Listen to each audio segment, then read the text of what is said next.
नमस्कार, मैं हूं सर्वेश कुमार सिंह।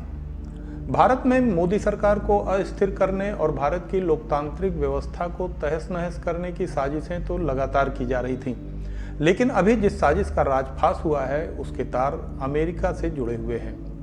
अमेरिका के एक बड़े बिजनेसमैन या यूं कहें कि फाइनेंस की दुनिया के एक बड़े खलनायक जॉर्ज सोरोस ने यह ऐलान किया है कि प्रधानमंत्री नरेंद्र मोदी और भारत की लोकतांत्रिक व्यवस्था उनके निशाने पर है। जॉर्ज सोरोस ने कहा कि नरेंद्र मोदी भारत को हिंदू राष्ट्र बनाना चाहते हैं, लेकिन हम विदेशी ताकतों के साथ मिलकर भारत में ऐसी व्यवस्था बनाएंगे जो भारत के हितों के लिए नहीं बल्कि उनके यानी जॉर्ज सोरोस के हितों के लिए काम करेगी। जॉर्ज सोरोस का यह बयान सीधे सीधे भारत को एक बार फिर उपनिवेशवाद की जंजीरों में जकड़ने की धमकी है।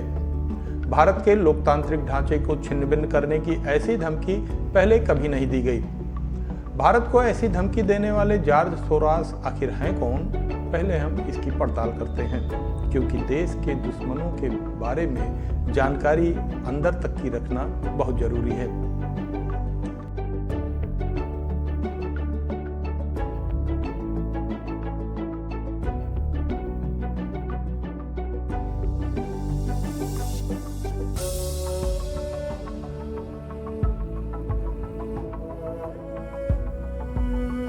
बानवे वर्षीय जॉर्ज सोरोस अमेरिका के एक बड़े व्यापारी और मुद्रा सटोरियों हैं। दुनिया भर के शेयर मार्केट में शेयर प्राइस को गिराकर मुनाफा कमाना इनकी फितरत रही है। इनका जन्म 1930 में हंगरी के एक यहूदी परिवार में हुआ। द्वितीय विश्व युद्ध के बाद इनका परिवार अमेरिका में जाकर बस गया।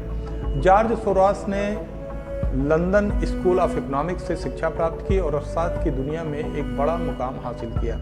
जॉर्ज सोरोस दार्शनिक कार्ल पॉपर के छात्र रहे और उनके विचारों के आधार पर ही रिफ्लेक्टिविटी के दर्शन को विकसित किया। 1970 में जिम रोवर्स के साथ मिलकर जॉर्ज सोरोस ने क्वांटम फंड की स्थापना की और यही उनके लिए आगे चलकर एक बड़ी सफलता का कारण बना।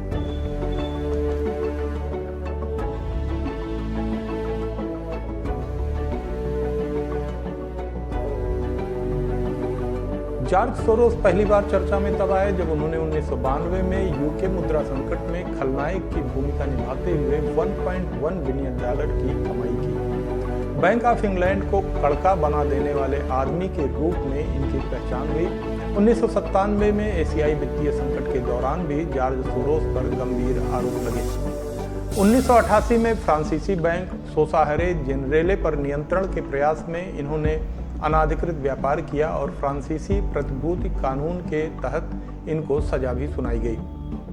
दूसरी बार जॉर्ज सोरोस चर्चा में तब आए जब उन्होंने 2003 में अमेरिकी राष्ट्रपति जॉर्ज बुश को दोबारा राष्ट्रपति न बनने के लिए 527 ग्रुप्स को $2 करोड़ से ज्यादा की फंडिंग की। ये सभी ग्रुप्स अमेरिकी कर मुक्त संगठन से जुड़े हुए थे। हालांकि सोरोस के विरोध के बावजूद जॉर्ज बुश दोबारा अमेरिका के राष्ट्रपति बनने में कामयाब रहे।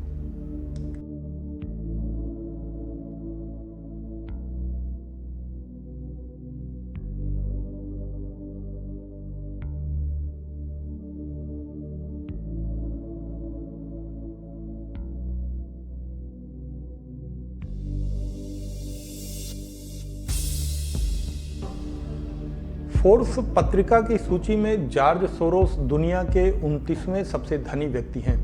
जॉर्ज सोरोस का दार्शनिक दृष्टिकोण कार्ल पॉपर से काफी प्रभावित था। इन्होंने अपने एक इंटरव्यू में कहा है कि गॉड यानी भगवान पर उनकी आस्था नहीं है। आपको याद होगा कि भारत में राफेल सौदे में भ्रष्टाचार को लेकर काफी सुर्खियां बटोरी गई थी।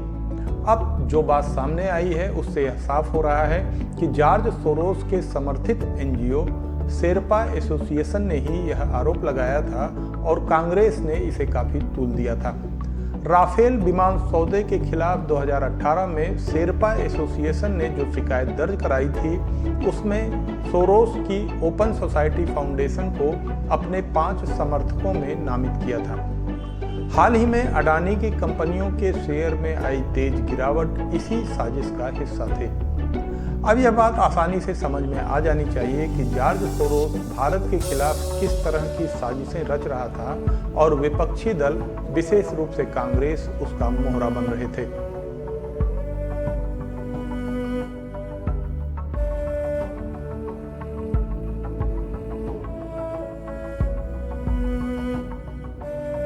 अब जबकि जॉर्ज सोरोस ने भारत के लोकतांत्रिक व्यवस्था को बर्बाद करने की धमकी दी है, तो विपक्षी दलों को भी सद्बुद्धि आई है। कांग्रेस के राष्ट्रीय महासचिव जयराम रमेश ने इसका सबसे पहले विरोध किया।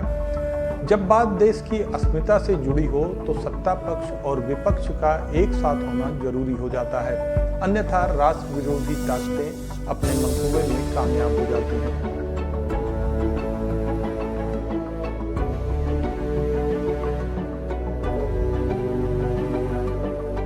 अब आखिर में दो सबसे महत्वपूर्ण बातें। पहला यह कि जॉर्ज सोरोस को गॉड यानी भगवान में आस्था नहीं है, लेकिन उन्हें यह मालूम होना चाहिए कि भारत आस्थावानों का देश है। यहाँ पग पग पर आस्थाएं विद्यमान हैं। हमारे देश की लोकतांत्रिक व्यवस्था भी आस्था पर चलती है, जो किसी लालच में डिग नहीं सकती। दूसरा यह कि जॉर्ज सोरोस ने कहा है कि नरेंद्र मोदी भारत को हिंदू राष्ट्र बनाना चाहते हैं।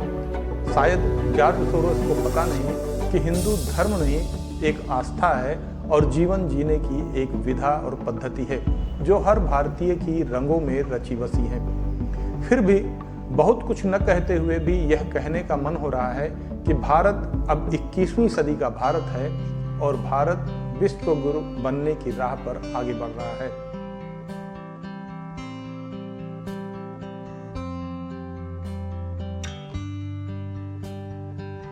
यह एपिसोड आपको कैसा लगा जरूर बताइएगा। चैनल को लाइक और सब्सक्राइब जरूर करिए। अगले एपिसोड में किसी बड़ी खबर के साथ फिर मिलेंगे। तब तक के लिए नमस्कार।